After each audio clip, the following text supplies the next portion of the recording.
अनक बार SERB कला समरथ Dolan ते राखो प्रभु नानक दे कर हथ।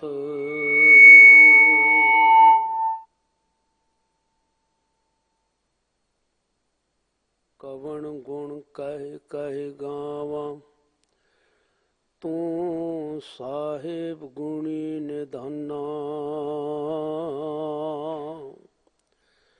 तुमरी महिमा वर्ण न साकों तू ठाकुर ऊच भगवाना।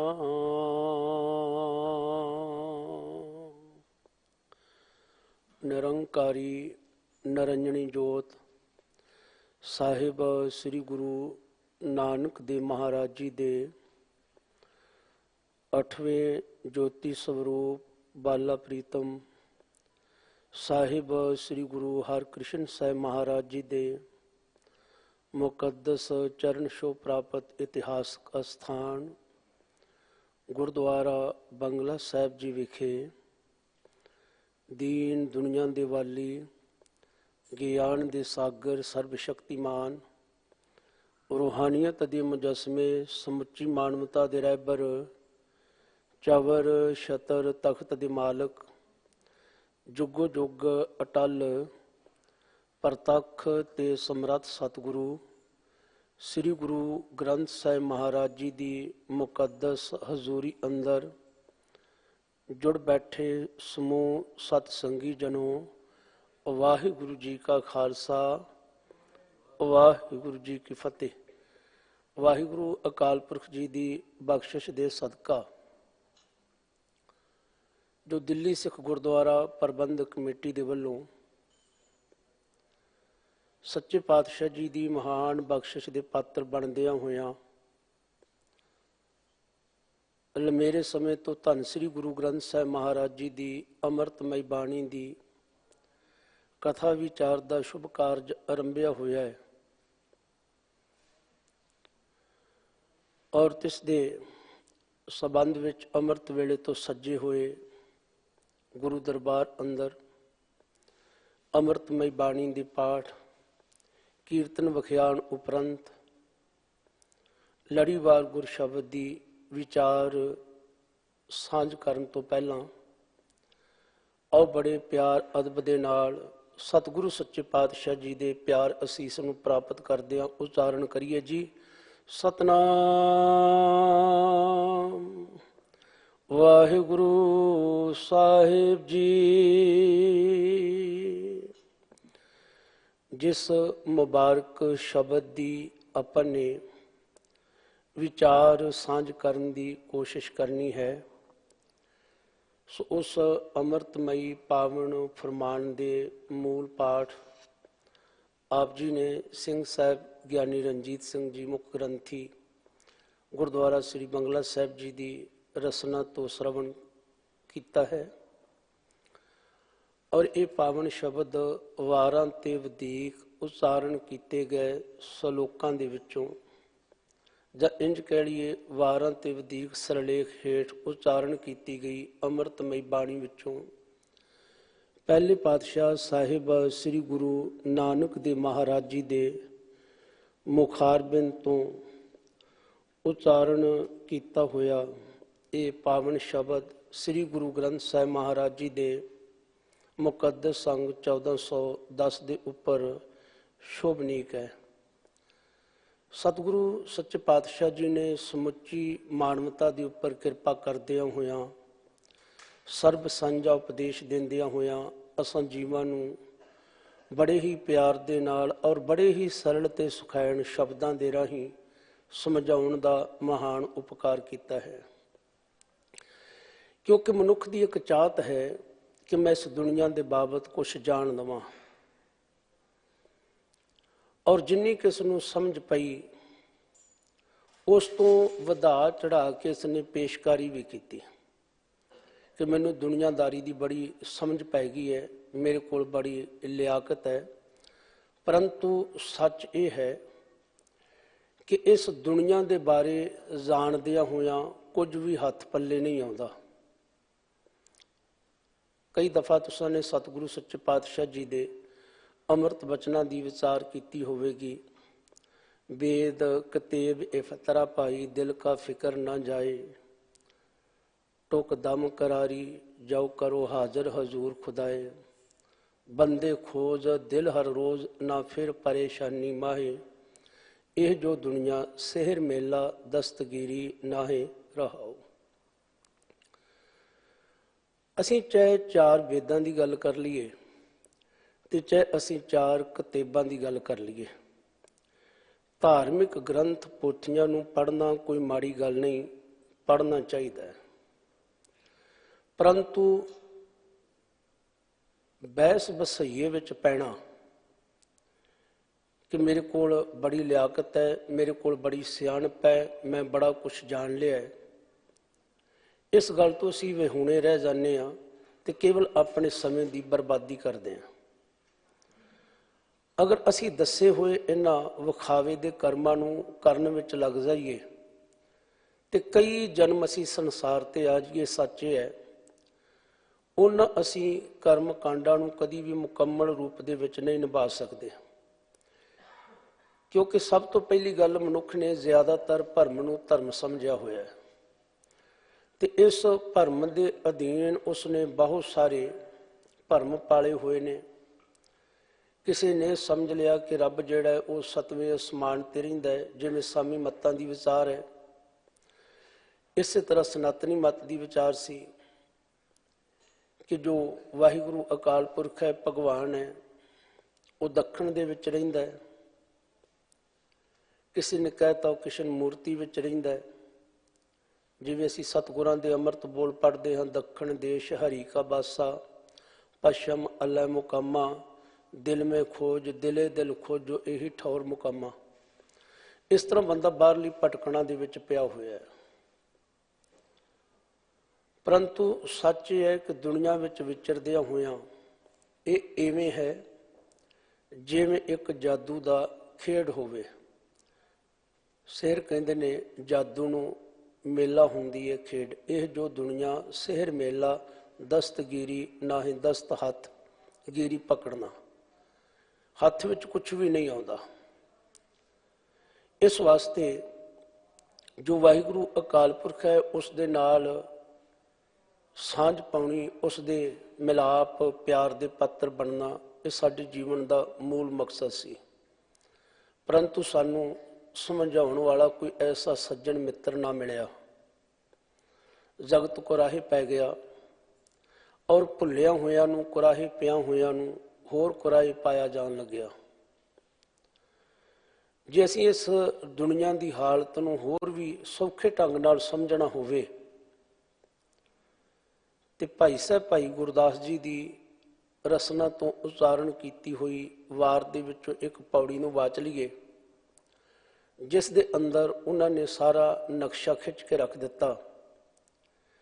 कल आई कुत्ते मोही खाज हुआ मुरदार गुसाई, राजे पाप कमामदे उल्टी वाड़ खेत को खाई। ऐसा झगड़े च मेलियां दा समा आया, लोगों ने अपनी रोजी रोटी जिहड़ी सी ठगियां दे उपर डिपेंड कर ली, किसी नाल छल कपट कर लिया, खुआ खाई विच पै गए, दूसरियां दा हक खाना शुरू कर लिया, मुरदार खान लग पे। और जिहड़े राजे सन जिन्हां ने प्रजा का भला करना सी, प्रजा दीआं लोड़ां नूं मुख रखदियां होइयां उन्हां नूं सहूलतां देणियां सी, राजियां ने प्रजा नूं अपने गुलाम बना लिया और कई प्रकार के टैक्सां दे राहीं तिन्हां दा खून पीना शुरू कर दिता और जबरी कर लग पे। क्या तो यह जानता सी असी सेवा लोचते हाँ, सानू अपना वोट ईमान दिता जाए, सानू अपने आगू चुन लिया जाए। परंतु जिस वेले वो राज सत्ता के उपर काबज हो गए तो काबज होंदियां सार उन्होंने अपनी ताकत की जोर आजमाई शुरू कर दी ਤੇ ਹਮੇਸ਼ਾ ਵਾਸਤੇ ਜ਼ੋਰ ਉਹਨਾਂ ਤੇ ਚੱਲਦਾ ਜਿਹੜੇ ਸਾਡੇ ਗੁਲਾਮ ਹੋਣ, ਜਿਹੜੇ ਕਮਜ਼ੋਰ ਹੋਣ। ਇਸ ਤਰ੍ਹਾਂ ਜਿਹੜੇ ਰਜਵਾੜੇ ਸੀ ਉਹਨਾਂ ਨੇ ਪਰਜਾ ਦੇ ਉੱਪਰ ਕਈ ਪ੍ਰਕਾਰ ਦੇ ਅਜਿਹੇ ਕਾਨੂੰਨ ਥਾਪ ਦਿੱਤੇ ਜਿਨ੍ਹਾਂ ਦੇ ਨਾਲ ਉਹਨਾਂ ਦਾ ਨਿਕਲਣਾ ਔਖਾ ਹੋ ਗਿਆ, ਜੀਵਨ ਜਿਉਣਾ ਔਖਾ ਹੋ ਗਿਆ। ਟੈਕਸਾਂ ਦੇ ਰਾਹੀਂ ਤਿੰਨਾਂ ਦਾ ਖੂਨ ਪੀਣਾ ਸ਼ੁਰੂ ਕਰ ਲਿਆ। ਗੱਲ ਕੀ ਸੀ? ਵਾੜ ਦਾ ਕੰਮ ਸੀ ਖੇਤ ਦੀ ਰਾਖੀ ਕਰਨੀ, ਪਰੰਤੂ ਇਹ ਵਾੜ ਹੀ ਖੇਤ ਨੂੰ ਖਾਣ ਲੱਗ ਪਈ, ਆਪੋ ਧਾਪੀ ਵਿੱਚ ਪਈ ਹੋਈ। ਰਾਜੇ ਪਾਪ ਕਮਾਵੰਦੇ ਉਲਟੀ ਵਾੜ ਖੇਤ ਕੋ ਖਾਈ, ਪਰਜਾ ਅੰਧੀ ਗਿਆਨ ਬਿਨ ਕੂੜ ਕੋ ਸੱਤ ਮੁਖੋਂ ਅਲਾਈ। ਤੇ ਜਿਹੜੀ ਪਰਜਾ ਹੈ ਉਹਨੂੰ ਵੀ ਕੋਈ ਸਮਝ ਨਹੀਂ ਹੈ ਕੌਣ ਸਾਡਾ ਹੈ ਤੇ ਕੌਣ ਬੇਗਾਨਾ ਹੈ। ਮਨੁੱਖ ਦਾ ਹੀ ਗੁਲਾਮ ਬਣਨਾ ਚਾਹੁੰਦਾ ਹੈ। ਹੋ ਸਕਦਾ ਇਹ ਬਿਰਤੀ ਪਸ਼ੂਆਂ ਦੇ ਵਿੱਚ ਵੀ ਹੋਵੇ, ਪੰਛੀਆਂ ਦੇ ਵਿੱਚ ਵੀ ਹੋਵੇ, ਪਰੰਤੂ ਇਹ ਮਨੁੱਖ ਦੀ ਫਿਤਰਤ ਹੈ। ਇਹ ਆਪਣੇ ਤੋਂ ਤਾਕਤਵਰ ਦਾ ਗੁਲਾਮ ਬਣਨਾ ਚਾਹੁੰਦਾ ਹੈ ਤੇ ਆਪਣੇ ਤੋਂ ਕਮਜ਼ੋਰ ਦੇ ਉੱਪਰ ਹਕੂਮਤ ਕਰਨੀ ਚਾਹੁੰਦਾ ਹੈ। ਕੋਈ ਇਸ ਨੂੰ ਸਮਝ ਨਹੀਂ ਹੈ ਕਿ ਮੈਂ ਇਸ ਸੰਸਾਰ ਦੇ ਅੰਦਰ ਆਤਮਿਕ ਸੁੱਖ ਨੂੰ ਵੀ ਮੰਨਣਾ ਹੈ ਔਰ ਦੂਸਰਿਆਂ ਦੇ ਜੀਵਨ ਦੇ ਵਿੱਚ ਵੀ ਦਖਲ ਅੰਦਾਜ਼ੀ ਨਹੀਂ ਕਰਨੀ। ਜੇ ਮੈਂ ਕਿਸੇ ਦਾ ਭਲਾ ਨਹੀਂ ਕਰ ਸਕਦਾ ਤੇ ਮੈਨੂੰ ਕਿਸੇ ਦੇ ਰਸਤੇ ਵਿੱਚ ਰੋੜਾ ਵੀ ਨਹੀਂ ਬਣਨਾ ਚਾਹੀਦਾ। ਪਰਜਾ ਜਿਹੜੀ ਸੀ ਆਤਮਿਕ ਸੂਝ ਬੁਝ ਤੋਂ ਵਿਹੂਣੀ ਹੋ ਗਈ। ਜੋ ਵੀ ਕੂੜ ਕੁਸੱਤ ਹੈ, ਝੂਠ ਫਰੇਬ ਹੈ, ਮੂੰਹ ਤੋਂ ਕਹਿਣਾ ਸ਼ੁਰੂ ਕਰ ਦਿੱਤਾ। ਜਿੱਥੋਂ ਇਹਨੂੰ ਚਾਰ ਛਿਲੜਾਂ ਮਿਲ ਗਈਆਂ ਉਸੇ ਦੀ ਇਹਨੇ ਸੋਭਾ ਵਡਿਆਈ ਕਰਨੀ ਸ਼ੁਰੂ ਕਰ ਦਿੱਤੀ। ਜਾਂ ਜਿਹਦੇ ਕੋਲ ਇਹਨੂੰ ਡਰ ਲੱਗਣ ਲੱਗ ਪਿਆ ਉਸੇ ਦੀ ਇਹਨੇ ਖੁਸ਼ਾਮਦ ਕਰਨੀ ਸ਼ੁਰੂ ਕਰ ਦਿੱਤੀ। ਗੱਲ ਕੀ ਸੀ ਕਿ ਆਪਣੀ ਜ਼ਿੰਦਗੀ ਜਿਉਣੀ ਭੁੱਲ ਗਿਆ। ਪਰਜਾ ਦੀ ਹਾਲਤ ਇਸ ਤਰ੍ਹਾਂ ਦੀ ਹੋ ਗਈ, ਲੋਕਾਈ ਦੀ ਹਾਲਤ ਇਸ ਤਰ੍ਹਾਂ ਦੀ ਹੋ ਗਈ। ਸਤਿਗੁਰ ਸਾਹਿਬ ਛੱਡ ਕੇ ਮਨਮੁਖ ਹੋਏ ਬੰਦੇ ਦਾ ਬੰਦਾ। ਪਰਜਾ ਅੰਧੀ ਗਿਆਨ ਬਿਨ ਕੂੜ ਕੋ ਸੱਤ ਮੁਖੋਂ ਅਲਾਈ। ਚੇਲੇ ਸਾਜ ਵਜਾਇਂਦੇ ਨੱਚਣ ਗੁਰੂ ਬਹੁ ਬਿਦ ਭਾਈ। ਜੇ ਅਸੀਂ ਧਾਰਮਿਕ ਦੀ ਗੱਲ ਕਰ ਲਈਏ ਤੇ ਧਾਰਮਿਕ ਤੌਰ ਤੇ ਵੀ ਹਰ ਇੱਕ ਬੰਦਾ ਜਿਹੜਾ ਸੀ ਉਹ ਆਪਣੇ ਆਪ ਦੇ ਵਿੱਚ ਗੁਰੂ ਬਣਨਾ ਲੋਚਦਾ ਸੀ। ਰਾਜਨੀਤੀ ਦੇ ਨਾਮ ਦੇ ਉੱਪਰ ਵੀ ਲੁੱਟ ਤੇ ਮਾਫ ਕਰਨਾ ਕੌੜਾ ਸੱਚ, ਧਰਮ ਦੇ ਨਾਮ ਦੇ ਉੱਪਰ ਵੀ ਲੁੱਟ। ਚਾਹੀਦਾ ਤੇ ਇਹ ਸੀ ਕਿ ਧਰਮ ਦੇ ਰਸਤੇ ਤੇ ਚੱਲਦਿਆਂ ਹੋਇਆਂ ਕਿਸੇ ਨੂੰ ਦੀਨ, ਧਰਮ, ਫਰਜ਼ਾਂ ਤੋਂ ਵਾਕਿਫ ਕਰਵਾਉਣਾ ਔਰ ਆਪ ਇਨਸਾਨੀ ਸੁਭਾਅ ਨੂੰ ਸਾਂਭ ਕੇ ਰੱਖਣਾ। ਪਰੰਤੂ ਮਨੁੱਖ ਨੇ ਇੱਥੇ ਵੀ ਟੀਕਾ ਟਿੱਪਣੀ ਕਰਨੀ ਸ਼ੁਰੂ ਕਰ ਦਿੱਤੀ। ਮੇਰਾ ਧਰਮ ਚੰਗਾ ਹੈ, ਦੂਜੇ ਦਾ ਧਰਮ ਮਾੜਾ ਹੈ। ਤੇ ਬਹੁਤ ਸਾਰੇ ਐਸੇ ਲੋਕ ਵੀ ਹੋ ਗਏ ਜਿਨ੍ਹਾਂ ਨੇ ਧਰਮ ਨੂੰ ਮੰਨਣਾ ਵੀ ਕਬੂਲ ਨਾ ਕੀਤਾ। ਕਹਿੰਦੇ ਧਰਮ ਕੀ ਹੈ? ਦੀਨ, ਫਰਜ਼, ਜਿਹਦੇ ਨਾਲ ਅਸੀਂ ਆਪਣੇ ਆਤਮਿਕ ਜੀਵਨ ਨੂੰ ਮਾਣ ਸਕੀਏ। ਹਰ ਇੱਕ ਚਾਹੁੰਦਾ ਸੀ ਮੈਨੂੰ ਆਤਮਿਕ ਤੌਰ ਤੇ ਸਕੂਨ ਮਿਲੇ, ਆਤਮਿਕ ਤੌਰ ਤੇ ਆਨੰਦ ਮਿਲੇ, ਮੈਂ ਵੀ ਇਸ ਮਨੁੱਖੀ ਜੀਵਨ ਦੀ ਬਾਜੀ ਨੂੰ ਸੰਸਾਰ ਦੇ ਵਿੱਚੋਂ ਜਿੱਤ ਕੇ ਜਾ ਸਕਾਂ। ਪਰੰਤੂ ਗੁੰਮਰਾਹਕੁਨ ਪ੍ਰਚਾਰ ਹੋਇਆ। ਧਰਮਾਂ ਦੇ ਨਾਮ ਦੇ ਉੱਪਰ ਲੜਾਈਆਂ, ਬਖੇੜਿਆਂ ਵਿੱਚ ਵਾਧਾ ਹੋ ਗਿਆ। ਹੁਣ ਜਿਹੜੇ ਚੇਲੇ ਸੀ ਉਹ ਸਾਜ਼ ਵਜਾਉਣ ਲੱਗ ਪਏ, ਗੁਰੂ ਉਹਨਾਂ ਦੇ ਨੱਚਣ ਲੱਗ ਪਏ। ਮੇਰਾ ਖਿਆਲ ਅੱਜ ਵੀ ਇੱਕ ਦੋ ਐਸੇ ਹੋਣੇ ਨੇ ਜਿਹੜੇ ਆਪਣੇ ਆਪ ਨੂੰ ਗੁਰੂ ਸਦਵਾਉਂਦੇ ਸੀ। ਆਪਣੇ ਸ਼ਰਧਾਲੂਆਂ ਦੇ ਅੰਦਰ ਸਤਿਗੁਰੂ ਪਿਤਾ ਜੀ ਸਦਵਾਉਂਦੇ ਸਨ।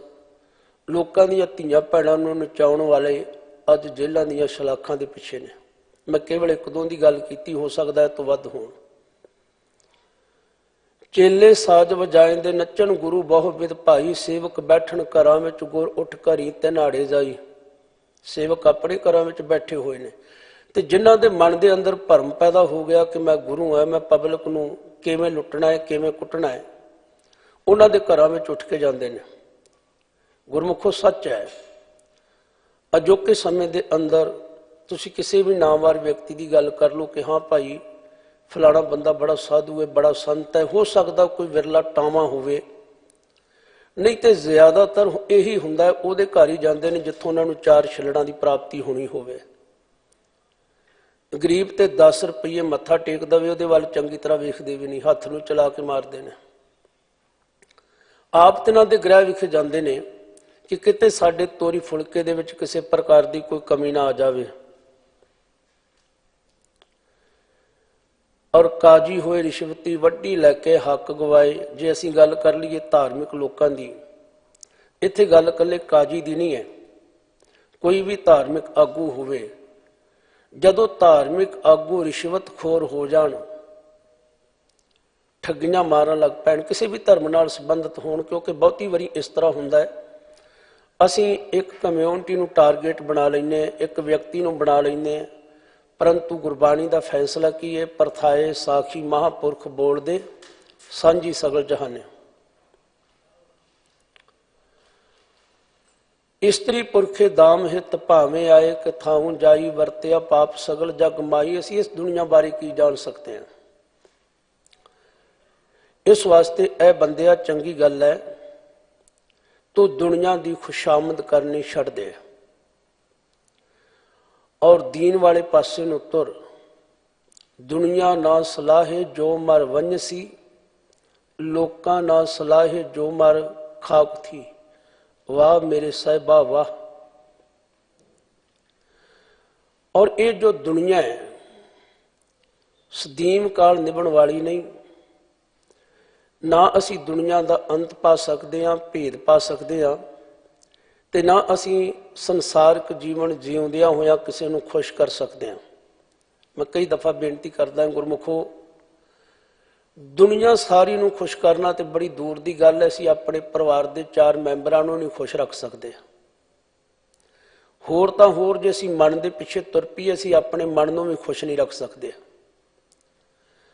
ਪਰੰਤੂ ਅਸੀਂ ਦੂਸਰਿਆਂ ਨੂੰ ਖੁਸ਼ ਰੱਖਣ ਵਾਸਤੇ ਲੱਗੇ ਹੋਏ ਆਪਣੀ ਜ਼ਿੰਦਗੀ ਦਾ ਸਕੂਨ ਗਵਾ ਬੈਠਦੇ ਹਾਂ, ਆਪਣੀ ਜ਼ਿੰਦਗੀ ਦਾ ਆਨੰਦ ਗਵਾ ਬੈਠਦੇ ਹਾਂ।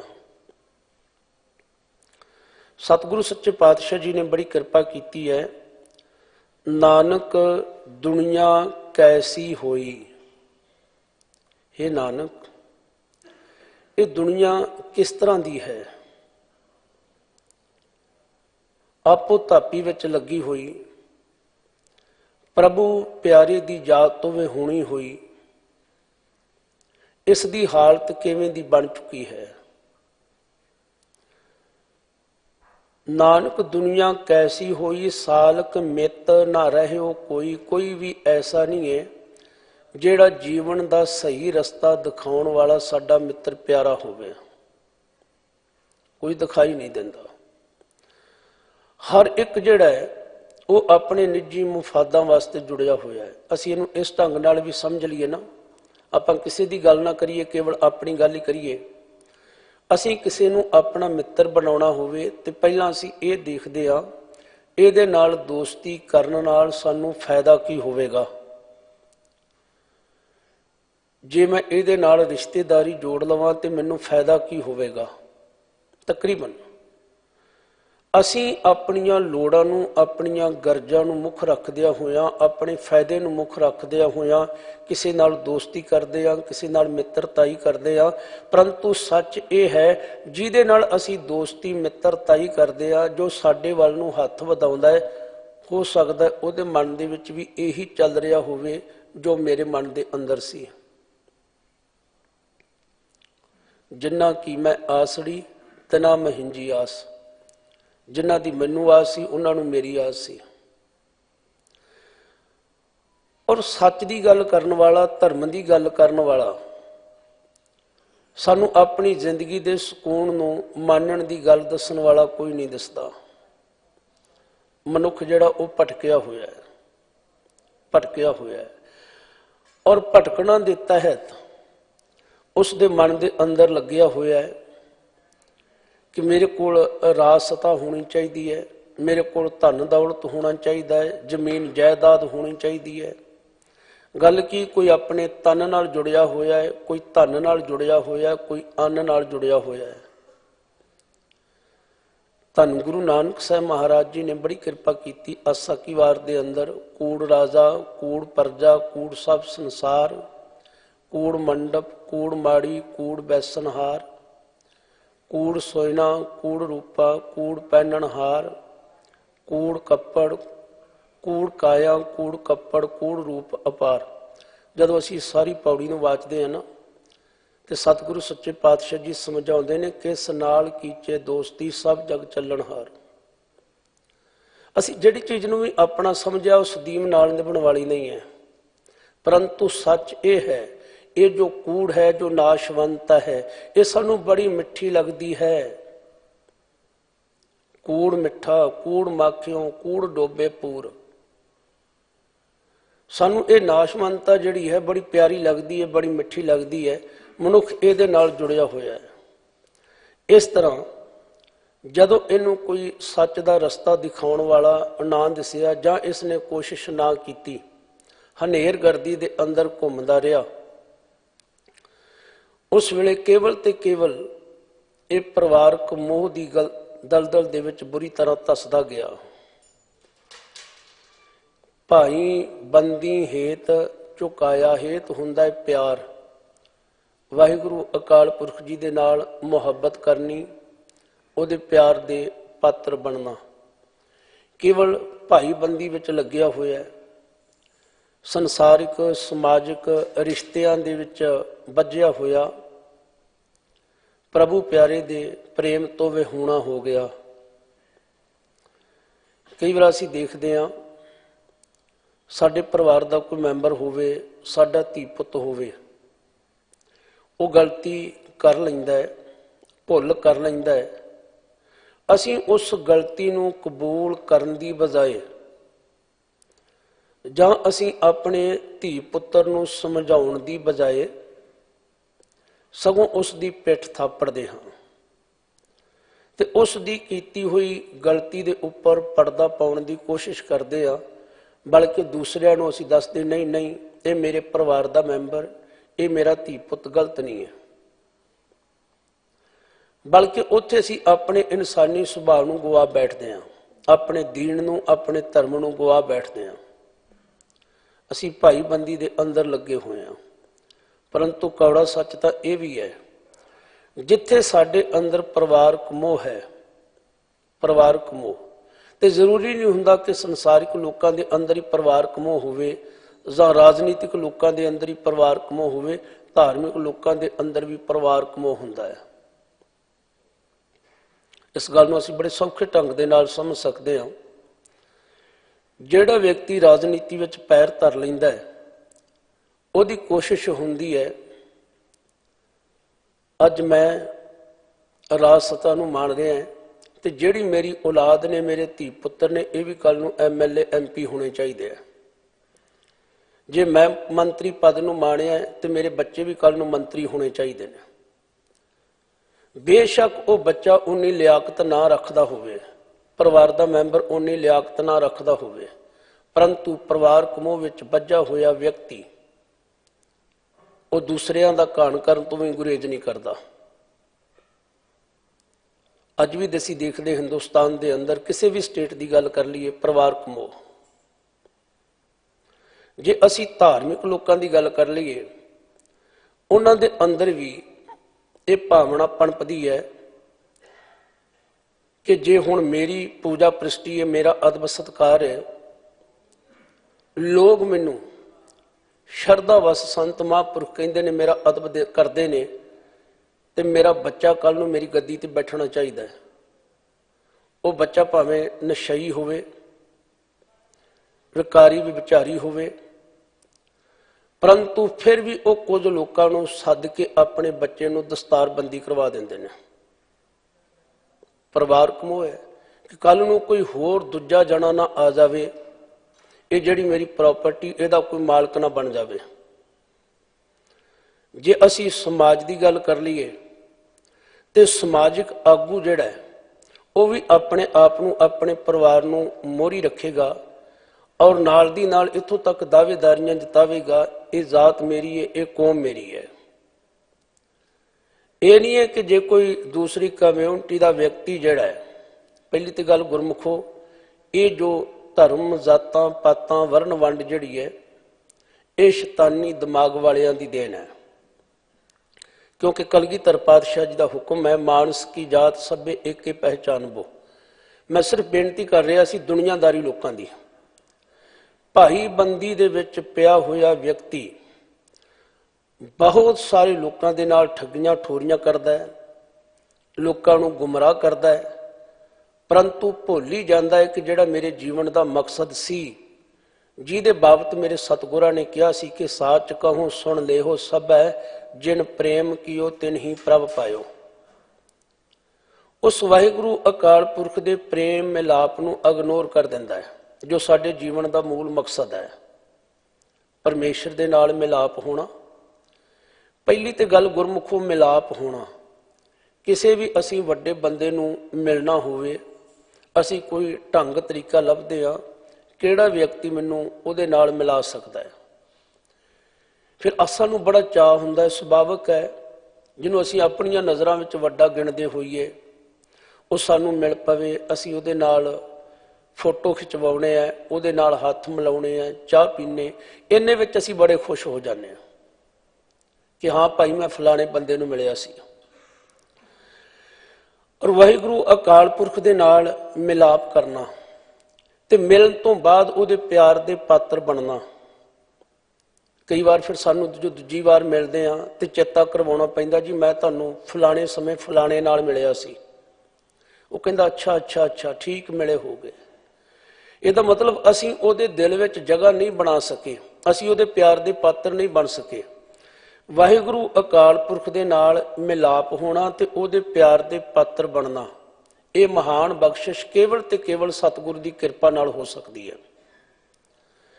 ਪਰੰਤੂ ਮਨੁੱਖ ਨੇ ਭਾਈ ਬੰਦੀ ਵਿੱਚ ਲੱਗ ਕੇ ਦੁਨਿਆਵੀ ਮੋਹ ਮਮਤਾ ਵਿੱਚ ਗਲਤਾਨ ਹੋਇਆ ਪ੍ਰਭੂ ਪਿਆਰੇ ਦੇ ਪ੍ਰੇਮ ਮਿਲਾਪ ਨੂੰ ਤਲਾਂਜਲੀ ਦੇ ਛੱਡੀ। ਕਹਿੰਦੇ ਇਸ ਤਰ੍ਹਾਂ ਦੁਨੀਆ ਕਾਰਨ ਦੀਨ ਗਵਾਇਆ। ਸਿਰਫ ਦੁਨੀਆਦਾਰੀ ਦੇ ਵਿੱਚ ਲੱਗੇ ਹੋਏ ਨੇ, ਆਪਣਾ ਦੀਨ ਆਪਣਾ ਧਰਮ ਗਵਾ ਲਿਆ, ਆਪਣਾ ਫਰਜ਼ ਗਵਾ ਲਿਆ। ਮੇਰੇ ਫਰਜ਼ ਕੀ ਸੀ? ਕਲਗੀਧਰ ਪਾਤਸ਼ਾਹ ਸਾਹਿਬ ਸ੍ਰੀ ਗੁਰੂ ਗੋਬਿੰਦ ਸਿੰਘ ਮਹਾਰਾਜ ਜੀ ਦੇ ਲਖਤੇ ਜ਼ਿਗਰ ਸਾਹਿਬਜ਼ਾਦਾ ਬਾਬਾ ਜ਼ੋਰਾਵਰ ਸਿੰਘ ਜੀ, ਸਾਹਿਬਜ਼ਾਦਾ ਬਾਬਾ ਫਤਿਹ ਸਿੰਘ ਜੀ ਵਜ਼ੀਦ ਖਾਨ ਦੀ ਕਚਹਿਰੀ ਦੇ ਵਿੱਚ ਨੇ ਸਰਹੰਦ, ਔਰ ਸਾਰੇ ਜਰਨੈਲ ਹੀ ਬੈਠੇ ਹੋਏ ਨੇ, ਖੂੰਖਾਰ ਹੀ ਬੈਠੇ ਹੋਏ ਨੇ, ਚਾਹੇ ਉਹ ਫੌਜੀ ਜਰਨੈਲ ਹੋਣ ਤੇ ਚਾਹੇ ਅਸੀਂ ਇੰਜ ਕਹਿ ਲਈਏ ਕੁਝ ਉਹਨਾਂ ਦੇ ਕਰਿੰਦੇ ਹੋਣ, ਉਹਨਾਂ ਦੇ ਦੀਵਾਨ ਹੋਣ, ਸੁੱਚਾਨੰਦ ਖੱਤਰੀ ਵਰਗੇ। ਕਈ ਪ੍ਰਕਾਰ ਦੇ ਲਾਲਚ ਦਿੱਤੇ ਗਏ, ਕਈ ਪ੍ਰਕਾਰ ਦੇ ਡਰ ਦਿੱਤੇ ਗਏ। ਗੁਰਮੁਖੋ ਅਸੀਂ ਕੇਵਲ ਇੰਨਾ ਹੀ ਪੜ੍ਹਦੇ ਹਾਂ ਕਿ ਸਾਹਿਬਜ਼ਾਦਿਆਂ ਦੀ ਗ੍ਰਿਫਤਾਰੀ ਤੋਂ ਬਾਅਦ ਉਹਨਾਂ ਨੂੰ ਠੰਡੇ ਬੁਰਜ ਦੇ ਅੰਦਰ ਰੱਖਿਆ ਗਿਆ। ਬਾਬਾ ਮੋਤੀ ਰਾਮ ਮਹਿਰਾ ਜੀ ਨੇ ਸਮੁੰਦਰ ਛਕਾਇਆ, ਬਲਕਿ ਦੁੱਧ ਛਕਾਇਆ। ਹਕੂਮਤ ਦੇ ਦੌਰਾਨ ਜਿਹੜੀਆਂ ਸੀ 3 ਸਭਾ ਹੋਈਆਂ ਤੇ ਅਖੀਰ ਫੈਸਲਾ ਮਿਲਿਆ ਕਿ ਸਾਹਿਬਜ਼ਾਦਿਆਂ ਨੂੰ ਨੀਹਾਂ ਵਿੱਚ ਚਿਣ ਦਿੱਤਾ ਜਾਵੇ ਜਾਂ ਇਹਨਾਂ ਨੂੰ ਜ਼ਿਬਾ ਕਰ ਦਿੱਤਾ ਜਾਵੇ, ਇੱਥੋਂ ਤੱਕ। ਪਰੰਤੂ ਜਦੋਂ ਅਸੀਂ ਵੱਖ-ਵੱਖ ਵਿਦਵਾਨਾਂ ਦੀਆਂ ਲਿਖਤਾਂ ਨੂੰ ਪੜ੍ਹਦੇ ਹਾਂ ਤੇ ਕੋਈ ਜ਼ੁਲਮ ਐਸਾ ਨਹੀਂ ਸੀ ਜਿਹੜਾ ਸਾਹਿਬਜ਼ਾਦਿਆਂ ਦੇ ਉੱਪਰ ਨਾ ਢਾਇਆ ਗਿਆ ਹੋਵੇ। ਅੱਜ ਸਾਡੇ ਕੋਲ ਤਲੀਮੀ ਘਾਟ ਹੈ, ਅਸੀਂ ਪੜ੍ਹਨ ਤੋਂ ਦੂਰ ਹੁੰਦੇ ਜਾ ਰਹੇ ਹਾਂ। ਜਦੋਂ ਅਸੀਂ ਵੱਖ-ਵੱਖ ਵਿਦਵਾਨਾਂ ਨੂੰ ਪੜ੍ਹਦੇ ਹਾਂ, ਕੋਈ ਦੱਸਦਾ ਹੈ ਕਿ ਸਾਹਿਬਜ਼ਾਦਿਆਂ ਦੇ ਹੱਥਾਂ ਦੀਆਂ ਉਂਗਲਾਂ ਦੇ ਨਾਲ ਫੀਤੇ ਬੰਨ੍ਹ ਕੇ, ਜਿਵੇਂ ਛੋਟੇ ਬੰਬ ਕਹਿ ਲਈਏ, ਉਹ ਚਲਾਏ ਗਏ, ਅੱਗੋਂ ਪੋਟੇ ਡਾ ਦਿੱਤੇ ਗਏ। ਪਿੱਪਲ ਦੇ ਨਾਲ ਬੰਨ੍ਹ ਕੇ ਗੁਲੇਲੇ ਮਾਰੇ ਗਏ, ਜਿਹੜੇ ਗੁਲੇਲਿਆਂ ਦੇ ਨਾਲ ਬਾਗਾਂ ਦੀ ਰਾਖੀ ਕਰਨ ਵਾਲੇ ਜਿਹੜੇ ਨੇ ਫਲ ਦੇ ਦੌਰਾਨ ਪੰਛੀਆਂ ਨੂੰ ਉਡਾਉਂਦੇ ਨੇ। ਚਾਹੇ ਅਸੀਂ ਸਾਹਿਬਜ਼ਾਦਿਆਂ ਨੂੰ ਤੂਤ ਦੀਆਂ ਛਟੀਆਂ ਦੇ ਨਾਲ ਮਾਰ ਦੀ ਗੱਲ ਕਰੀਏ ਤੇ ਇਹਨਾਂ ਨੂੰ ਬੋਰਿਆਂ ਵਿੱਚ ਪਾਉਣ ਦੀ ਗੱਲ ਕਰੀਏ, ਇੱਕ ਜ਼ੁਲਮ ਨੇ ਜ਼ੁਲਮ ਦੀ ਇੰਤਹਾ ਕਰ ਦਿੱਤੀ ਸੀ। ਔਰ ਵਜੀਦ ਖਾਨ ਦੀ ਸਭਾ ਦੇ ਅੰਦਰ ਤਰ੍ਹਾਂ ਤਰ੍ਹਾਂ ਦੇ ਲਾਲਚ ਦਿੱਤੇ ਗਏ ਸੀ।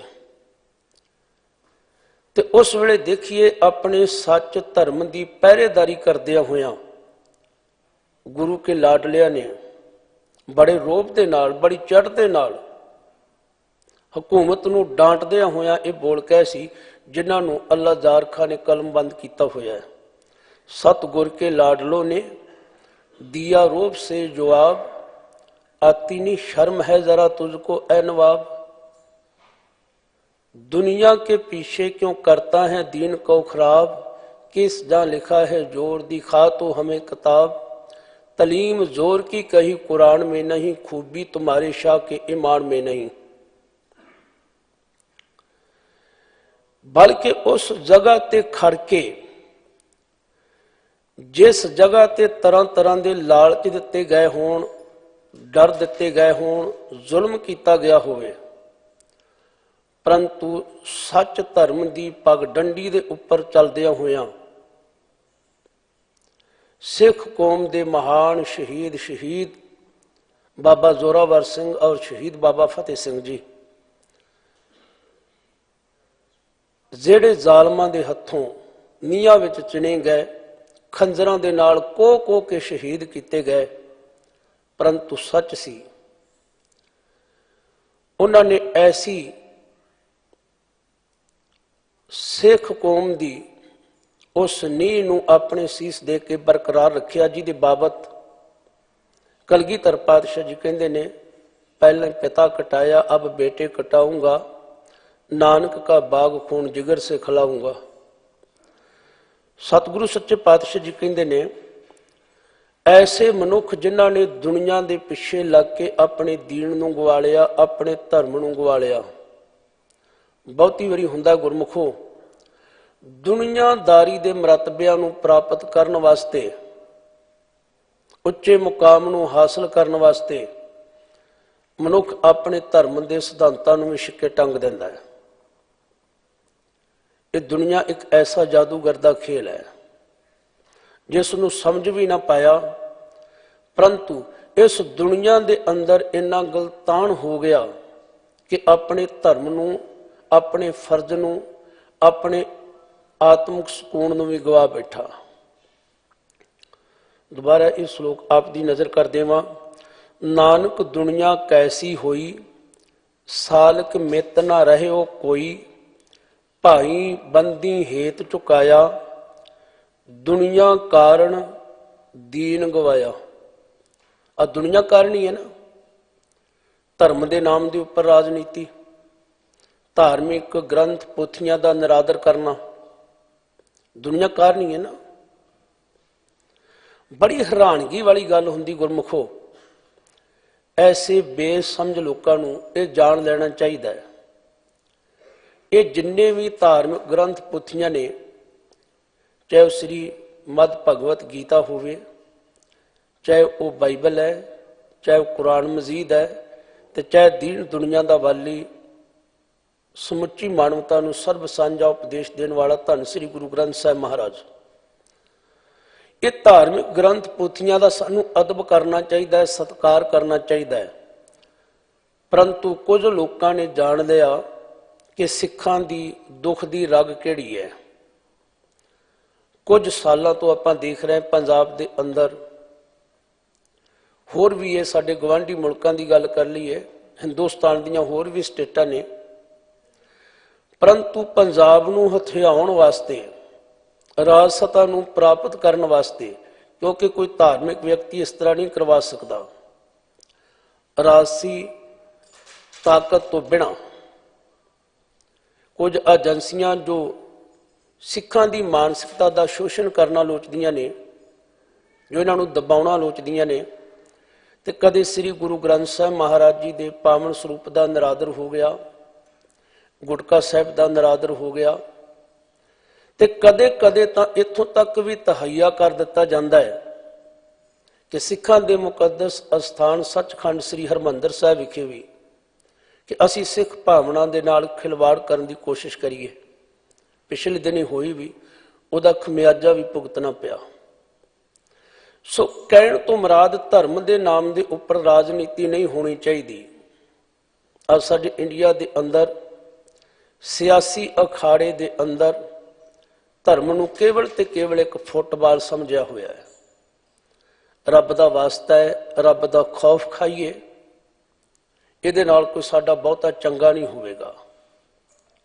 ਜੇ ਦੁਨੀਆ ਦੇ ਮਰਤਬੇ ਉੱਚੇ ਮੁਕਾਮ ਸਾਨੂੰ ਪ੍ਰਾਪਤ ਹੋਣੇ ਹੈ ਤੇ ਵਾਹਿਗੁਰੂ ਨੇ ਆਪ ਕਿਰਪਾ ਕਰ ਦੇਣੀ ਹੈ। ਅਸੀਂ ਪਾਤਸ਼ਾਹ ਦੇ ਹਜ਼ੂਰ ਅਰਜ਼ ਕਰਿਆ ਕਰੀਏ, ਸੱਚੇ ਪਾਤਸ਼ਾਹ, ਮੈਂ ਇਸ ਰਾਜ ਸਤਾ ਨੂੰ ਪ੍ਰਾਪਤ ਕਰਕੇ ਤੇਰੀ ਮਾਨਵਤਾ ਦਾ ਭਲਾ ਕਰਨਾ ਲੋਚਦਾ ਹੈ। ਮੈਂ ਵੱਧ ਤੋਂ ਵੱਧ ਇਹਨਾਂ ਨੂੰ ਸੁੱਖ ਸਹੂਲਤਾਂ ਦੇਣੀਆਂ ਚਾਹੁੰਦਾ ਹੈ, ਕਿਰਪਾ ਕਰੋ। ਪਰੰਤੂ ਵਿੰਗੇ ਟੇਢੇ ਢੰਗ ਤਰੀਕੇ ਦੇ ਨਾਲ ਐਸੇ ਮਰਤਬਿਆਂ ਨੂੰ ਪ੍ਰਾਪਤ ਕਰਨ ਦੇ ਨਾਲ ਸੰਸਾਰ ਸਮਾਜ ਦੇ ਅੰਦਰ ਸ਼ਰਮਸਾਰ ਹੋਣਾ ਪੈਂਦਾ ਹੈ। ਤੇ ਗੁਰਮੁਖੋ, ਬੜੀ ਸਮਝਣ ਦੀ ਜ਼ਰੂਰਤ ਹੈ। ਅਸੀਂ ਇਸ ਦੁਨੀਆ ਦੇ ਕਾਰਨ ਆਪਣੇ ਦੀਨ ਨੂੰ ਨਾ ਗਵਾਈਏ। ਅੱਜ ਬਹੁਤ ਸਾਰੇ ਐਸੇ ਲੋਕ ਨੇ ਜਿਹੜੇ ਧਾਰਮਿਕ ਬੁਰਕੇ ਦੇ ਹੇਠ ਗੁੰਮਰਾਹ ਕਰਨ ਦੀ ਕੋਸ਼ਿਸ਼ ਕਰਦੇ ਨੇ। ਭਾਈ ਸਾਹਿਬ ਭਾਈ ਗੁਰਦਾਸ ਜੀ ਬੜੇ ਪਿਆਰ ਨਾਲ ਸਾਨੂੰ ਸਮਝਾਉਂਦੇ ਨੇ, ਨਿਲਾਰੀ ਦੇ ਮੱਟ ਵਿੱਚ ਪੈ ਗਿੱਦੜ ਰੱਤਾ। ਨਲਾਰੀ ਕੱਪੜੇ ਰੰਗਣ ਵਾਲਾ ਜਿਹੜੇ ਮੱਟ ਦੇ ਵਿੱਚ ਉਹ ਰੰਗ ਘੋਲਦਾ, ਕਹਿੰਦੇ ਇੱਕ ਗਿੱਦੜ ਉਹਦੇ ਵਿੱਚ ਡਿੱਗ ਪਿਆ ਤੇ ਉਹਨੂੰ ਰੰਗ ਚੜ ਗਿਆ। ਉਹਨੇ ਵੇਖਿਆ ਹੈ ਮੈਂ ਤੇ ਦੂਜਿਆਂ ਨਾਲੋਂ ਵੱਖਰਾ ਜਿਹਾ ਹੋ ਗਿਆ। ਜੰਗਲ ਅੰਦਰ ਜਾਇ ਕੇ ਪਖੰਡ ਕਮਤਾ, ਉਹਨੇ ਜੰਗਲ ਦੇ ਅੰਦਰ ਚਲਿਆ ਗਿਆ ਤੇ ਵੱਖਰਾ ਜਿਹਾ ਇੱਕ ਪਖੰਡ ਸ਼ੁਰੂ ਕਰ ਲਿਆ ਕਿ ਮੈਂ ਤੁਹਾਡੇ ਤੋਂ ਵੱਖਰਾ ਹਾਂ, ਮੈਂ ਤੁਹਾਨੂੰ ਸੁੱਖ ਸਹੂਲਤਾਂ ਦੇ ਸਕਦਾ ਹਾਂ, ਤੁਸੀਂ ਮੇਰੇ ਵੱਲ ਨੂੰ ਹੋ ਜਾਓ। ਤੇ ਜਿਹੜੇ ਮਿਰਗ ਸਨ ਡਰਦੇ ਹੋਏ, ਕਿਉਂਕਿ ਵੈਸੇ ਡਰਪੋਕ ਹੁੰਦੇ ਨੇ, ਉਹਦੇ ਆਲੇ ਦੁਆਲੇ ਬੈਠ ਗਏ। ਦਰ ਸੇਵੇ ਮਿਰਗਾਵਲੀ, ਉਹਦੇ ਆਲੇ ਦੁਆਲੇ ਬਹਿ ਗਏ ਕਿ ਅਸੀਂ ਤੇਰੀ ਸੇਵਾ ਵਿੱਚ ਲੱਗਦੇ ਹੋ। ਸਗੋਂ ਹੀ ਹੋਰ ਵੀ ਹੰਕਾਰ 'ਚ ਹੋ ਗਿਆ, ਚੰਗੀ ਹਕੂਮਤ ਕਰਨ ਲੱਗ ਪਿਆ। ਤੇ ਅਸਲੀਅਤ ਕੀ ਸਾਹਮਣੇ ਆਈ ਕਿ ਜਦੋਂ ਗਿੱਦੜ ਵਾਕਦੇ ਨੇ ਤੇ ਉਸੇ ਭਾਸ਼ਾ ਦੇ ਵਿੱਚ ਉਹ ਵੀ ਆਪਣੀ ਆਵਾਜ਼ ਦਿੰਦਾ ਹੈ। ਜਿਵੇਂ ਮੂਲੀ ਖਾਧੀ ਹੋਵੇ, ਮੂਲੀ ਦਾ ਪੱਤਾ ਹੋਵੇ ਤੇ ਮੂਲੀ ਤੇ ਡਕਾਰ ਤੋਂ ਪਤਾ ਲੱਗ ਜਾਂਦਾ ਨੇ ਮੂਲੀ ਖਾਧੀ ਹੋਵੇ। ਐਸੇ ਲੋਕਾਂ ਤੋਂ ਇਹ ਮੈਂ ਤਾਂ ਥੋੜੀ ਜਿਹੀ ਬੇਨਤੀ ਕਰਨ ਲੱਗਾ ਗੁਰਮੁਖੋ, ਅੱਜ ਬਹੁਤ ਸਾਰੇ ਲੋਕ ਐਸੇ ਹੋਣਗੇ ਜਿਹੜੇ ਪੰਜਾਬ ਔਰ ਸਿੱਖ ਨੂੰ ਗੁਲਾਮ ਬਣਾਉਣ ਵਾਸਤੇ ਲੱਗੇ ਹੋਏ ਨੇ। ਜਦੋਂ ਅੰਗਰੇਜ਼ ਰਾਜ ਆਇਆ 1849 ਦੇ ਵਿੱਚ, ਤੇ ਸਾਰੀਆਂ ਹਿੰਦੁਸਤਾਨ ਦੀਆਂ ਸਟੇਟਾਂ ਤੋਂ ਬਾਅਦ ਪੰਜਾਬ ਨੂੰ ਉਹਨਾਂ ਨੇ ਆਪਣੇ ਅਧੀਨ ਕੀਤਾ ਸੀ। ਅੱਜ ਸਭ ਤੋਂ ਵੱਡੀ ਦੌੜ ਲੱਗੀ ਹੋਈ ਹੈ ਕਿ ਪੰਜਾਬ ਤੇ ਕਬਜ਼ਾ ਕਰ ਲਓ, ਬਾਕੀ ਆਪਣੇ ਆਪ ਹੋ ਜਾਵੇਗਾ। ਜਿਹੜੀ ਮੈਂ ਗੱਲ ਕੀਤੀ ਸੀ, ਬੋਲਣ ਪਾਜ ਉਹ ਘੇੜਿਆ ਜੋ ਮੂਲੀ ਪੱਤਾ। ਅੱਜ ਕਿਤੇ ਅਸੀਂ SYL ਦੀ ਗੱਲ ਕਰ ਲਈਏ, ਪਾਣੀਆਂ ਦੀ ਗੱਲ ਕਰ ਲਈਏ, ਤੇ ਉਹ ਝੱਟ ਦੇ ਨਹੀਂ ਕਹਿਣਗੇ ਨਹੀਂ ਨਹੀਂ ਇਹ ਕਿਸੇ ਨਿੱਜੀ ਸਟੇਟ ਦੀ ਪ੍ਰਾਪਰਟੀ ਨਹੀਂ ਹੈ। ਦੁਨੀਆ ਦੇ ਕਾਰਨ ਅਸੀਂ ਆਪਣੇ ਧਰਮ ਨੂੰ ਗਵਾ ਲਿਆ। ਅੱਜ ਧਰਮ ਦੇ ਨਾਮ ਦੇ ਉੱਪਰ ਕਿਸੇ ਕੌਮ ਨੂੰ ਦਬਾਉਣ ਦੀ ਕੋਸ਼ਿਸ਼ ਦੇ ਹਿੱਤ ਕਿੰਨੇ ਸਾਡੇ ਸਿੱਖ ਭੈਣ ਭਾਈ ਜਿਹੜੇ ਨੇ ਉਹ ਜੇਲ੍ਹਾਂ ਦੇ ਅੰਦਰ ਸੜ ਰਹੇ ਨੇ, ਝੂਠੇ ਸੱਚੇ ਮੁਕਾਬਲਿਆਂ ਅੰਦਰ ਫਸਾਏ ਹੋਏ, ਜਿਨ੍ਹਾਂ ਨੇ ਆਪਣੀ ਜੇਲ੍ਹ ਦਾ ਸਮਾਂ ਜਿਹੜਾ ਉਹ ਵੀ ਪੂਰਾ ਕਰ ਲਿਆ ਤੇ ਅਜੇ ਵੀ ਜੇਲ੍ਹਾਂ 'ਚ ਰੁਲ ਰਹੇ ਨੇ। ਪਰੰਤੂ ਰਾਜਸੀ ਲੋਕ ਅਜੇ ਵੀ ਉਹਨਾਂ ਦੀ ਰਿਹਾਈ ਦੀ ਫਾਈਲ ਉੱਪਰ ਦਸਤਖਤ ਕਰਨ ਤੋਂ ਭੱਜਦੇ ਨੇ। ਇਸ ਤਰ੍ਹਾਂ ਅਸੀਂ ਦੁਨੀਆਦਾਰੀ ਵਿੱਚ ਲੱਗੇ ਹੋਏ, ਕਿਸੇ ਨੂੰ ਦਬਾਉਣ ਵਿੱਚ ਲੱਗੇ ਹੋਏ ਹਾਂ। ਮੈਂ ਧੰਨਵਾਦ ਕਰਦਾ ਦਿੱਲੀ ਸਿੱਖ ਗੁਰਦੁਆਰਾ ਪ੍ਰਬੰਧਕ ਕਮੇਟੀ ਦਾ। ਕਿਸਾਨੀ ਸੰਘਰਸ਼ ਦੇ ਵਿੱਚ ਬਹੁਤ ਸਾਰੇ ਨੌਜਵਾਨ ਗੱਭਰੂਆਂ ਨੂੰ ਜਿਹੜਾ ਸੀ ਬੰਦੀ ਬਣਾਇਆ ਗਿਆ, ਪਰੰਤੂ ਆਪਣੇ ਫਰਜ਼ ਨੂੰ ਸਮਝਦਿਆਂ ਹੋਇਆਂ ਦਿੱਲੀ ਸਿੱਖ ਗੁਰਦੁਆਰਾ ਪ੍ਰਬੰਧਕ ਕਮੇਟੀ ਨੇ ਉਹਨਾਂ ਨੂੰ ਜ਼ਮਾਨਤਾਂ ਦਵਾਈਆਂ, ਉਹਨਾਂ ਦੀਆਂ ਰਿਹਾਈਆਂ ਕਰਵਾਈਆਂ। ਜਦੋਂ ਅਸੀਂ ਧਰਮ ਦੀ ਗੱਲ ਕਰਾਂਗੇ, ਸੱਚ ਦੀ ਗੱਲ ਕਰਾਂਗੇ, ਕੋਈ ਵੀ ਧਰਮ ਮਾੜਾ ਨਹੀਂ ਹੈ, ਕੋਈ ਵੀ ਮਜ਼ਹਬ ਮਾੜਾ ਨਹੀਂ ਹੈ, ਪਰੰਤੂ ਅਸੀਂ ਇੰਨਾ ਦੇਖ ਲਈਏ ਕਿ ਅਸੀਂ ਆਪਣੀ ਤਾਕਤ ਨੂੰ ਬਚਾਉਣ ਵਾਸਤੇ, ਹਥਿਆਉਣ ਵਾਸਤੇ ਕਿਸੇ ਦੂਸਰੇ ਦੀ ਭਾਵਨਾ ਨੂੰ ਠੇਸ ਨਹੀਂ ਪਹੁੰਚਾਉਣੀ, ਦੂਜੇ ਦੇ ਉੱਪਰ ਜ਼ੁਲਮ ਨਹੀਂ ਕਰਨਾ। ਇਸ ਗੱਲ ਨੂੰ ਸਮਝਣ ਦੀ ਜ਼ਰੂਰਤ ਹੈ। ਪਰੰਤੂ ਮਨੁੱਖ ਨੇ ਇਸ ਦੁਨੀਆ ਦੇ ਕਾਰਨ ਆਪਣੇ ਦੀਨ ਨੂੰ, ਆਪਣੇ ਧਰਮ ਨੂੰ ਗਵਾਇਆ ਹੋਇਆ ਹੈ ਔਰ ਬਹੁਤ ਸਾਰੇ ਬੁਰਕੇ ਪਾਈ ਫਿਰਦੇ ਨੇ। ਔਰ ਸਾਨੂੰ ਸਮਝਣ ਦੀ ਜ਼ਰੂਰਤ ਹੈ ਇਹ ਨਹੀਂ ਹੈ ਕਿ ਕਿਸੇ ਨੇ ਸਾਡਾ ਇੱਕ ਕੰਮ ਕਰ ਦਿੱਤਾ। ਅੱਜ ਕੀ ਹੁੰਦਾ ਹੈ, ਅਸੀਂ ਆਪਣਾ ਦੀਨ ਗਵਾਉਂਦੇ ਕਿਵੇਂ ਹੈ। ਲਓ ਜੀ, ਫਲਾਣੇ ਸਮੇਂ ਸਾਡੇ ਲੜਕੇ ਨੇ ਆਹ ਗਲਤੀ ਕਰ ਦਿੱਤੀ, ਉਹਦੇ ਕੋਲੋਂ ਆ ਨਸ਼ਾ ਫੜਿਆ ਗਿਆ ਜੀ, ਫਲਾਣੇ MLA ਨੇ ਫਲਾਣੇ MP ਨੇ ਉਸੇ ਵੇਲੇ ਫੋਨ ਕਰ ਦਿੱਤਾ ਜੀ, ਸਾਡੇ ਬੱਚੇ ਨੂੰ ਰਿਹਾਅ ਕਰਵਾ ਦਿੱਤਾ ਜੀ, ਅਸੀਂ ਤੇ ਵੋਟ ਇਮਾਨ ਉਹਨੂੰ ਹੀ ਦੇਣਾ ਹੈ, ਅਸੀਂ ਤੇ ਉਹਨੂੰ ਹੀ ਚਾਹੁੰਦੇ ਹਾਂ। ਜਾਂ ਫਲਾਣੇ ਸਮੇਂ ਫਲਾਣੇ ਅਸੀਂ ਕਿਸੇ ਨਾਲ ਵਧੀਕੀ ਕਰ ਬੈਠੇ, ਉਹਦਾ ਖਮਿਆਜਾ ਭੁਗਤਣਾ ਪੈਣਾ ਸੀ, ਫਲਾਣੇ ਨੇ ਸਾਡੀ ਮਦਦ ਕੀਤੀ। ਗੁਰਮੁਖੋ, ਆਪਣੇ ਇਸ਼ਟ ਨੂੰ ਹਾਜ਼ਰ ਨਾਜ਼ਰ ਜਾਣਿਆ ਕਰੋ, ਗੁਰੂ ਦੀ ਭੈ ਭਾਵਨੀ ਵਿੱਚ ਰਿਹਾ ਕਰੀਏ, ਕਿਉਂਕਿ ਇੱਕ ਦਿਨ ਅਸੀਂ ਸੰਸਾਰ ਤੋਂ ਕੂਚ ਕਰ ਜਾਣਾ ਹੈ। ਪਰੰਤੂ ਸੱਚ ਇਹ ਹੈ, ਜੋ ਅਸੀਂ ਆਪਣੇ ਮੱਥੇ ਦਾ ਕਲੰਕ ਖੱਟ ਲੈਂਦੇ ਹਾਂ, ਉਹ ਸਾਰੀ ਉਮਰ ਸਾਡੀਆਂ ਆਉਣ ਵਾਲੀਆਂ ਜਿਹੜੀਆਂ ਅਗਾਂਹ ਪੀੜ੍ਹੀਆਂ ਹੁੰਦੀਆਂ ਉਹਨਾਂ ਨੂੰ ਵੀ ਉਹਦਾ ਖਮਿਆਜਾ ਭੁਗਤਣਾ ਪੈਂਦਾ ਹੈ। ਜਦੋਂ ਬੰਦਾ ਧਰਮ ਤੋਂ ਵਿਹੂਣਾ ਹੋ ਜਾਵੇ, ਬਹੁਤੀ ਵਾਰੀ ਉਹ ਆਪਣਿਆਂ ਦੇ ਨਾਲ ਵੀ ਗਦਾਰੀਆਂ ਕਰਨ ਲੱਗ ਪੈਂਦਾ ਹੈ। ਦੂਸਰੇ ਸ਼ਲੋਕ ਦੇ ਅੰਦਰ ਕਿਰਪਾ ਕਰਦੇ ਨੇ ਸਤਿਗੁਰੂ ਜੀ, ਕਹਿੰਦੇ ਜਦੋਂ ਕੋਈ ਵਿਅਕਤੀ ਚਲਾਣਾ ਕਰਦਾ ਹੈ, ਕਿਉਂਕਿ ਚਲਾਣਾ ਤੇ ਸਾਰਿਆਂ ਨੇ ਕਰਨਾ ਹੈ, ਜੋ ਆਇਆ ਸੋ ਚੱਲਸੀ ਸਭ ਕੋਈ ਆਈ ਵਾਰੀਏ। ਜੋ ਸੰਸਾਰ ਤੇ ਆਇਆ ਉਹਨੇ ਸੰਸਾਰ ਤੋਂ ਜਾਣਾ ਹੀ ਜਾਣਾ ਹੈ।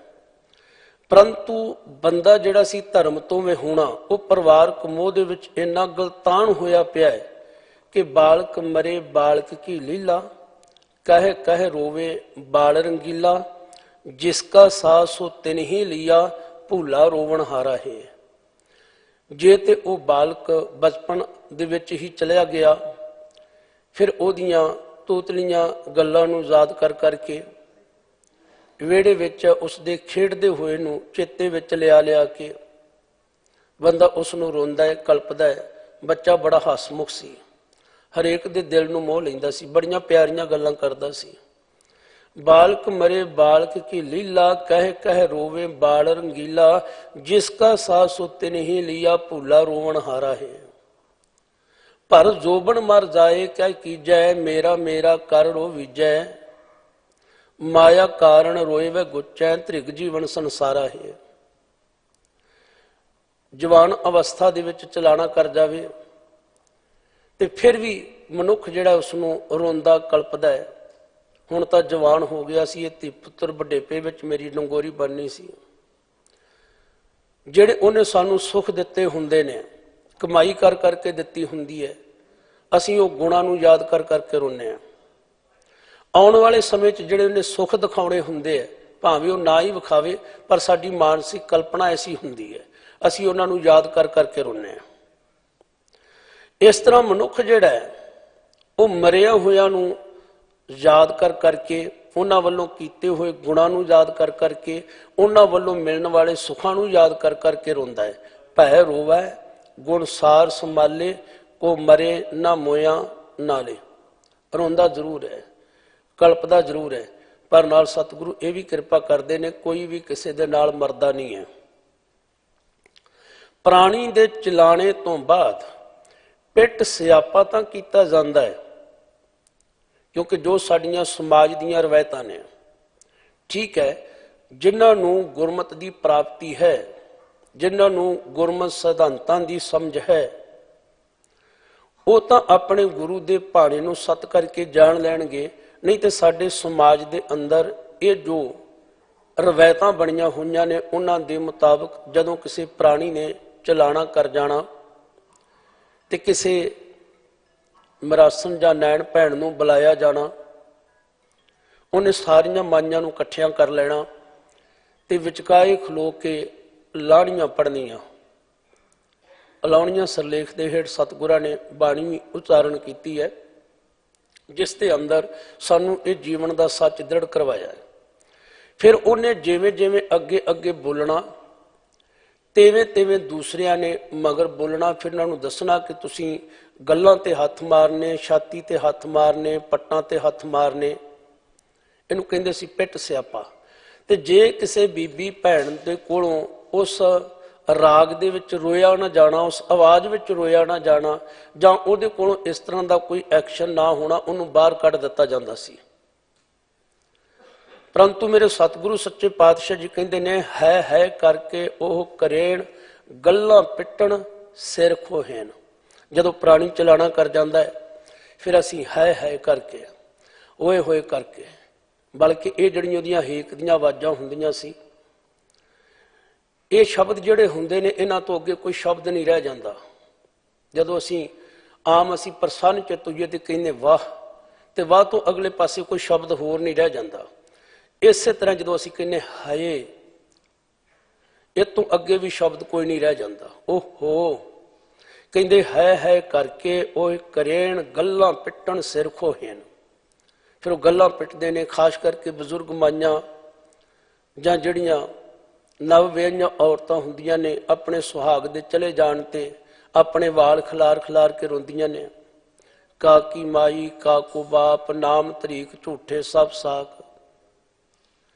काकी मात पिता कहो काको कवन पुरख की जोई, घाट फूटे को बात न पूछे काडो काडो होई, लट छिटकाए त्रिया रोए हंस अकेला जाई। जिवें देहरी बैठी माता रोवे खटिया लै गए भाई, लट छिटकाए त्रिया रोए हंस अकेला जाई। फिर उस सिर दे वालां नूं खिलार लैना पिटना। धन गुरु नानक साहब महाराज कहते ने ओही ओही क्या करो है होसी सोई, तुम रोवोगे उसनो तुम कहो कौन रोई, धंधा पिटो भाइयो तुम कूड़ कमावो, ओ ना सुनही कत ही तुम लोग सुनावो। क्यों तुसी ओए होए है कर रहे हो भाई? जो वाहिगुरु अकाल पुरख है हुण भी ओही है, भविख विच भी ओने रहना है। ये संसार सदीम काल रहन वाला नहीं, ये नाशवंत है।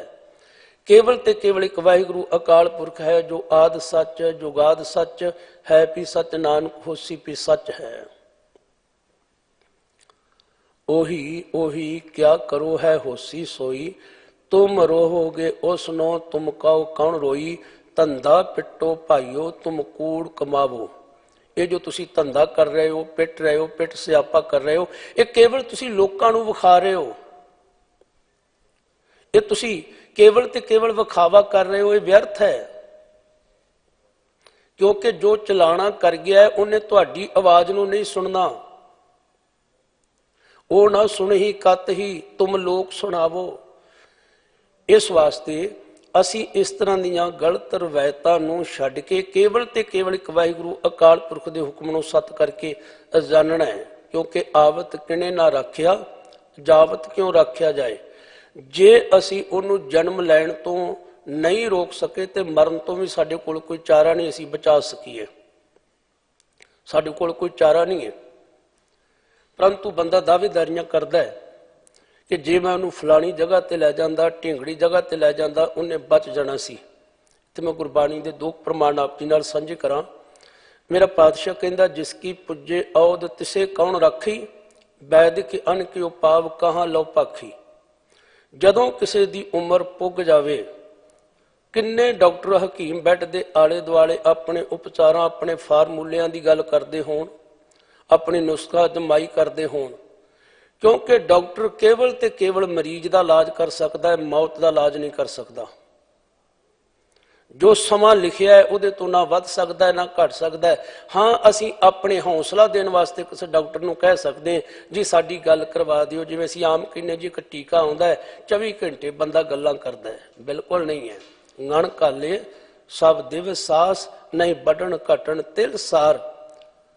हाँ डॉक्टर भी अपनी रोजी रोटी के वास्ते गुमराह जरूर कर सकता है वेंटीलेटर ते पा के। कबीर बैद कहे हाँ ही भला दारू मेरे वस, एह तो बस्त गोपाल की जा पावे ले खस। इस वास्ते गुरमुखो असी केवल ते केवल इस गल नूं समझना है कि जेड़ा जीव संसार ते आया उन्हें संसार तो जाना है। कहंदे है करके ओह करेण गल्लां पिटण सिर खोहेन, नाओ लैण और करन समाए। जेड़े परमेश्वर दे नाम नूं जपदे ने और नाम जपदियां जपदियां प्रभु प्यारे दे प्रेम दे विच लीन हो जाते हैं, समा जाते हैं, उन्हां दी समाई हो जाती है।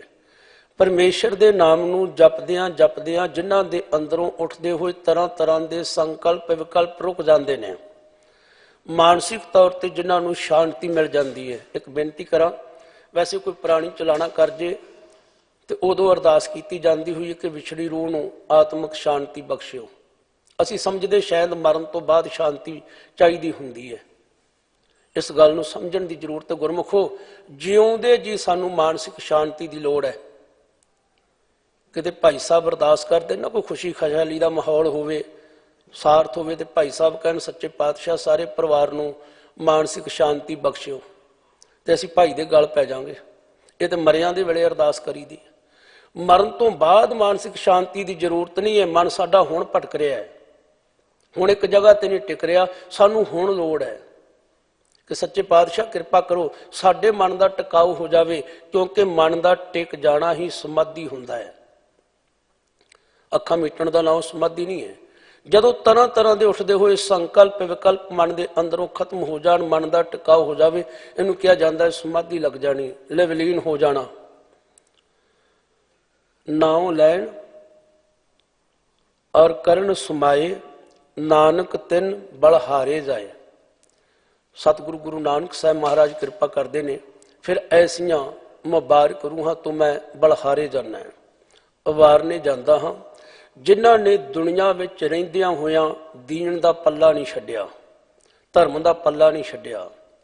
ਗੁਰਮੁਖੋ, ਦੁਨੀਆ ਵਿੱਚ ਰਹਿੰਦਿਆਂ ਹੋਇਆਂ ਸਕੂਨ ਅਸੀਂ ਤਾਂ ਹੀ ਮਾਣ ਸਕਦੇ ਹਾਂ ਜੇ ਸਾਡੇ ਪੱਲੇ ਧਰਮ ਹੈ। ਤਾਂ ਜੋ ਮੇਰੇ ਗੁਰੂ ਦਾ ਹੁਕਮ ਹੈ, ਸਗਲ ਧਰਮ ਹੈ ਸ੍ਰੇਸ਼ਟ ਧਰਮ, ਹਰ ਕੋ ਨਾਮ ਜਪ ਨਿਰਮਲ ਕਰਮ।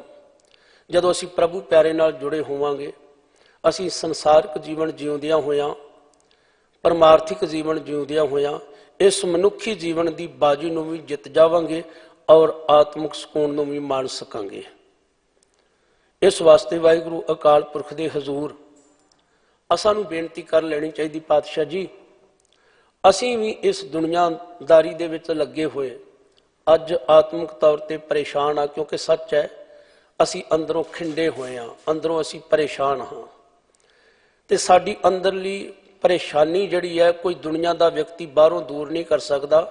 ਆਤਮਿਕ ਸੁਖ, ਆਤਮਿਕ ਆਨੰਦ ਕੇਵਲ ਗੁਰੂ ਦੀ ਕਿਰਪਾ ਨਾਲ ਪ੍ਰਾਪਤ ਹੋ ਸਕਦਾ ਹੈ, ਗੁਰੂ ਦੇ ਬਚਨਾਂ ਦੀ ਪਹਿਰੇਦਾਰੀ ਕਰਦਿਆਂ ਹੋਇਆਂ। ਸਤਿਗੁਰੂ ਜੀ ਕਿਰਪਾ ਕਰਨ, ਅੱਜ ਦੇ ਹੋਏ ਪਾਵਨ ਸ਼ਬਦ ਦੀ ਵਿਚਾਰ ਸਿਮਰਨ ਬਣ ਕੇ ਆਪਾਂ ਸਾਰਿਆਂ ਦੇ ਹਿਰਦਿਆਂ ਦੇ ਵਿੱਚ ਵਸ ਜਾਵੇ। ਆਪ ਸਭ ਦੀ ਹਾਜ਼ਰੀ ਪ੍ਰਵਾਨ ਹੋਵੇ, ਹਰ ਘਰ ਦੇ ਵਿੱਚ ਬਾਣੀ ਔਰ ਬਾਣਾ ਆ ਜਾਵੇ। ਕੋਟਾਨ ਕੋਟ ਧੰਨਵਾਦ ਹੈ ਸਾਹਿਬ ਸ੍ਰੀ ਗੁਰੂ ਗ੍ਰੰਥ ਸਾਹਿਬ ਮਹਾਰਾਜ ਜੀ ਦਾ, ਜਿਨ੍ਹਾਂ ਦੀ ਬਖਸ਼ਿਸ਼ ਦੇ ਸਦਕਾ ਆਪਾਂ ਸਾਰੇ ਭੈਣ ਭਰਾਵਾਂ ਨੇ ਮਿਲ ਕੇ ਗੁਰੂ ਦੀ ਬਖਸ਼ੀ ਹੋਈ ਮਤ ਬੁੱਧ ਦੇ ਅਨੁਸਾਰ ਗੁਰੂ ਪਾਤਸ਼ਾਹ ਜੀ ਦੇ ਪਾਵਨ ਸ਼ਬਦ ਨੂੰ ਸਮਝਣ ਵਿਚਾਰਨ ਦੀ ਕੋਸ਼ਿਸ਼ ਕੀਤੀ ਹੈ। ਸਤਿਗੁਰੂ ਸੱਚੇ ਪਾਤਸ਼ਾਹ ਜੀ ਕਿਰਪਾ ਕਰਨ, ਇਹਨਾਂ ਸੇਵਾਵਾਂ ਨੂੰ ਆਪਣੇ ਲੇਖੇ ਵਿੱਚ ਲਾਉਣ। ਹੋਈਆਂ ਬੇਅੰਤ ਭੁੱਲਾਂ ਦੀ ਖਿਮਾ। ਵਾਹਿਗੁਰੂ ਜੀ ਕਾ ਖਾਲਸਾ, ਵਾਹਿਗੁਰੂ ਜੀ ਕੀ ਫਤਿਹ।